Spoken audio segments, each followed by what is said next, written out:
گاؤں کے سارے چودھری مر جائیں، سیاسی چودھری، گاؤں کے سارے سیاسی چودھری مر جائیں، مولانا فضل الرحمان کو اقتدار نہیں مل سکتا. اور جن کے اشاروں پہ وہ کھیلنے جا رہے ہیں ان کی سیاست بھی آج میں پیشن گوئی کر رہا ہوں تباہ و برباد ہونے جا رہی ہے.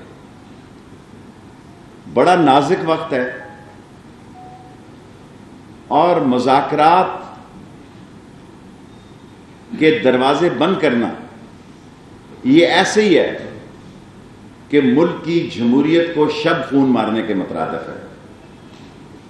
اور پھر یہ یاد رکھیں کہ اگر اس بار جمہوریت کو شب خون لگا تو پھر ان کیسوں کے فیصلے جو سال سال سے رو رہے ہیں کہ گھر سے کھانا نہیں مل رہا جی، اے سی نہیں لگ رہا جی، فریج نہیں آ رہا، جھٹ منگنی اور پٹ ویا کی صورت میں ہوں گے.